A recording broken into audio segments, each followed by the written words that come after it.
이제 언론에서 말씀 주신 대로 문건이 있냐, 뭐 녹취가 있냐, 제보자가 분명한 거냐, 그러지 않고 이야기하는 거면 이거는 조금 신뢰하기 어려운 거 아니냐, 이제 이런 얘기들이 있고, 대통령실에서 동아일보하고 대통령실 고위 관계자가 오늘 얘기를 한 것은 민주화 이후 최악의 국회다라는 얘기를 하고 있습니다. 그러니까 그 정도로 국회에 대한 신뢰. 해방 이후 최악의 대통령이라고 봅니다. 해방 이후. 네.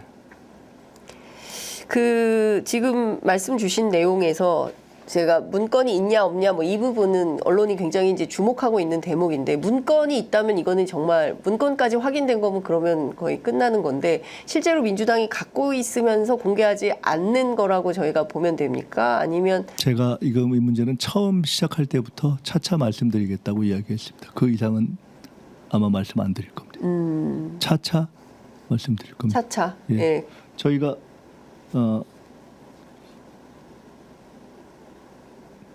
일단 이 문제에 대한 답이라는 게 딱 두 가지밖에 나온 거 없지 않습니까? 예. 정부에서. 국회에서 결의해서 해제할 수 있다. 근데 이게 가능하지 않다. 그렇죠. 우리는 안 할 거다. 예. 근데 옛날에 뭐 그런 거 한 사람들은 다 안 한다고 그러고 했으니까 뭐 크게 중요한 얘기 아니고요. 그리고 과거의 문건 그거 다 무죄였다. 그 두 개 다 가짜 뉴스라는 걸 제가 말씀드렸죠. 네. 하나하나 정리해 가야죠. 하나하나 정리해 가야 되는 거고요. 네.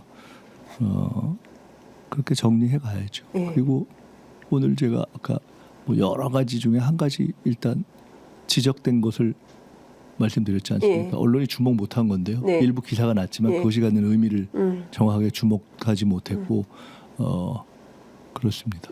근데 그것을 어떻게 답이 나오는 걸 저희들이 이렇게 봤고, 네. 그래서 동의하지 못한다는 답이 나오는 것을 보고 네. 저렇게 답할 수밖에 없겠구나 이렇게 봤습니다. 예. 그러니까 의원님께서는 현 단계에서 윤석열 정부와 지금 최근에 그 안보라인 교체, 국방부 장관을 비롯해서 안보라인이 교체됐고 전부 다 군 라인으로 또 충암고등학교 라인으로 전부 인사 배치를 한 것은 사실상 윤석열 대통령이 계엄 준비에 착수했다, 이렇게 보시는 겁니까?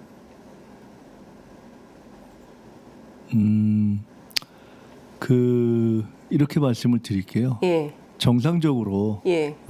우리가 민주적인 어떤 헌정 질서가 가동되는 상황에서 네. 앞으로 이렇게 쭉 정치가 진행된다면은 네. 저희는 정권 교체가 된다고 보고 있습니다. 그리고 그것은 상대도 그렇게 알겠죠. 예. 예. 그렇게 보고 있습니다. 예. 조금만 더, 한 걸음만 더 들어가 주시면 좋을 것 같습니다. 뭐 그 정도 하면 될 것 같습니다. 그러니까 계엄 착수에 들어갔다 이렇게 보시는 건가요? 계엄 준비 착수에 제가 좀 전에 들어갔다. 말씀드린 걸로 답하면 될 것 같습니다. 좀 어려워서 제가 조금만 더 쉽게 풀어주시기를 부탁을 드렸는데, 여하튼 저희가 하여튼 지금 중요한 포인트는, 왜냐하면요, 이게 앞서 의원님 말씀하신 대로 이게 장난이 아니고요. 그리고 계엄이 사실은 계엄이 선포돼서 정상적으로 운영된 그 국가가 없지 않습니까? 뭐 멀쩡한 나라가 계엄 선포하고 군인들이 장악하고 난 다음에 국가가 어떻게 망가지는지 저희가 세계 여러 나라들을 보면서 다 확인을 했고, 물론 우리나라도 마찬가지였습니다. 신군부 그 전두환 독재가 들어서서 암흑기를 보냈던 것이고요. 87년 6월 민주화 항쟁이 있기 전까지는 대한민국 국민들이 독재에 숨막혀서 살 수가 없는 지경이었던 게 사실이기 때문에, 윤석열 정부 들어서 정말 기묘하게도 87년 6월 항쟁 이후에 최초로 국회 개원식을 불참해버리고 하는 이런 기가 막힌 상황에 있기 때문에, 국민들도 혹시라도 계엄을 정말 하려고 그러는 건가? 민주당은 그렇게 보고 있는 건가? 그렇다면 이건 막아야지라는 국민적 여론이 형성될 수 있기 때문에, 보다 더 정확한 그 의원님의 좀 말씀을 듣고 싶어서 제가 세 차례 여쭙고 있습니다. 국민적 여론만으로 막을 수 있는 일은 아니라고 보고 있습니다. 네. 막을 수 있는 조치들을 하나하나 해야 된다고 보고 있고 그렇게 할 겁니다. 그 막을 수 있는 조치들을 민주당이 충분히 해낼 수 있다 이렇게 보시는 겁니까? 최선을 다해야죠. 뭐 결국에는 이제 국민과 함께 해야 될 것 같은데. 아니, 제가 이제 국민 국회에서 여론만으로 막을 수 없다라고 하는 국민의 힘으로 안 된다는 뜻이 아니라, 네. 예, 우리가 그게 다 우리는 절대 그런 거 안 할 거야라는 말로 되는 것은 아니지 않습니까? 그렇죠. 예. 예. 그런 차원에서 저희가 경고하고 예. 환기하고 문제 제기하고 그다음에 논쟁하고 주시하고 있음을 알리고 또 경우에 따라서는 팩트를 하나씩 해서 경고 사격도 하고 뭐 그런 것이죠. 그리고 네. 이제 이것이 어떻게 근본적으로 예방될 수 제가 분명히 말씀드리는 것은 우리는 이것을 완벽하게 예방하고 무산시키는 것이 목표죠. 그것이 가장 중요한 것입니다. 네. 나머지는 뭐 말을 알무리 하느냐 이런 것은 실행과 실행의 문제이기 때문에 네. 예. 그 예. 각도에서 어떻게 하는 것이 가장 적절한가 그것을 보고 책임 있게 저희들이 해가겠습니다. 지금 뭐 의료 대란을 비롯해서 뭐 민생은 뭐 말할 것도 없고 그 전반적으로 보면 이게 지금 내전적 상황인가? 라는 답답증 이게 좀 공포감이 생깁니다, 의원님. 예, 국민들 입장에서는 사실 우리가 다 그동안 잊었던 단어거든요. 계엄 이런 거는 사실은 그 말이 되는 거야. 87년 6월 항쟁 이후에 그게 있을 수 있는 일이야. 불가능해라고 다들 생각을 하셨지만 박근혜 정부에서 실제로 그 탄핵 막판에 계엄을 준비하고 있었던 게 확인이 됐고 또 윤석열 정부 들어서 이상하고 기이한 일들이 너무 많이 발생하기 그 때문에 과거에 우리가 이제 너무나 국민적으로 당연하다고 생각하는 것이 예. 4.19 예. 부마 항쟁 이런 때 다 계엄이 발동이 됐었죠. 그러니까 너무나 지금 보면은 그 시점에는 우리가 그런 조치를 해도 되는 나라였습니까? 그렇지 않습니다. 않죠. 예. 똑같은 겁니다. 그러니까 이건 언제든지 가능한 거다. 그렇죠. 권력이 근데 그때 항명이 있었습니까? 없었죠. 그렇습니다. 예. 항명이 없었습니다. 예. 5.18에 대해서 발포 명령자가 밝혀졌습니까? 아직 안 밝혀졌습니다. 양심 선언이 나왔습니까? 없습니다. 5.18 발포 명령에 대해서 항명이 있었습니까? 없었죠. 예. 그런 겁니다. 12.12 때 장태환 장군이 어떻게 됐습니까? 아, 맞습니다. 네, 그렇기 때문에 네. 그 어제 제가 그 뭐 후보자가 아유 나라도 안 따를 것 같다 좋은 얘기죠. 네. 대한민국에 그런 상황에서 항명이 있었습니까?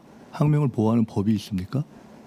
명령 불복종을 하면 안 된다는 법 외에 이것은 그냥 이야기입니다. 그러니까 이런 때 저희들이 여러 가지를 깊이 생각해서 어떻게 이런 것이 예방될 수 있는가를 이제 하나하나 뭐 내일 하고 싶다고 되는 일은 아니지 않습니까? 그렇습니다. 예. 그렇지만 저희들은 전체 상황을 봐야 되는 것이고 예. 그런 것들이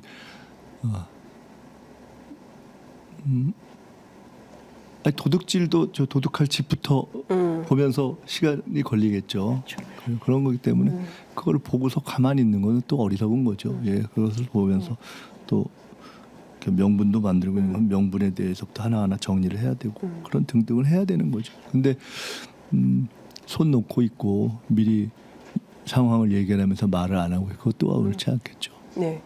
그러니까 일단 핵심은 이 혹여라도 있을지 모르는 이 계엄 계획에 대해서 현실적으로 되지 않도록 무산시키는 게 민주당의 목표인 것이고 그러기 위해서는 끊임없이 여론을 환기하고 그리고 문제가 있으면 알리고 지적하고 이런 차원으로 뭐 조금 더 그런 차원만은 아닐 겁니다.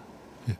더 뭔가 하여간 무산을 시켜야 되기 때문에 예. 그에 대해서 어떻게 할 건가는 뭔가 엄청난 작전 계획이 있는 것 같아요.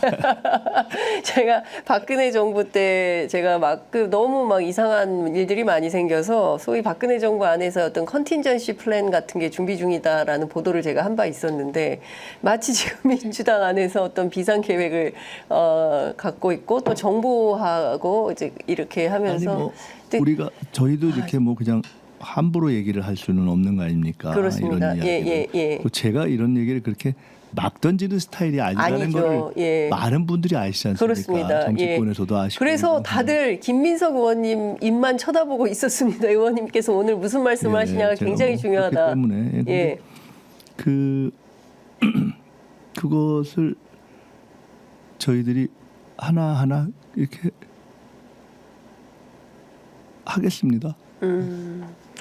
알겠습니다. 의원님께서 오늘 주신 말씀을 종합해 보면 다시 한번 국민들께서도 그냥 여일하게 아이 뭐 그런 일이 있겠어라고 나이브하게 생각할 문제는 아닌 것 같고요.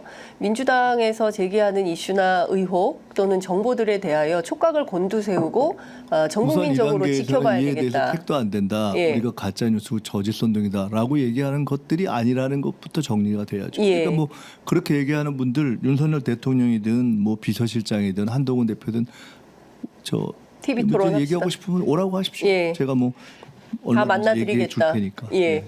윤석열 대통령, 한동훈 대표 언제든 찾아오시라. 예, 계엄과 관련해서 김민석 의원께서 1대1 생방송, 생방송 토론 얼마든지 하시겠다라는 말씀 주셨습니다. 그러니까 지금 정부에서 혹은 또 여당에서 주장하는 민주당발 가짜 뉴스다 하는 것은 사실이 아님을 오늘 명확하게 확인을 좀 해주셨습니다. 어쨌든 너무나 황당한 상황이 될 수도 있기 때문에 국민들께서 조금 상황을 좀 잘 지켜봐야 되지 않나라는 생각이 좀 드는데요. 의원님 이것 좀 여쭤볼게요. 뭐 국민 여러분께서 너무 두려움과 어떤 공포심 이런 거를 가지시라고 말씀드리는 것은 아니고요.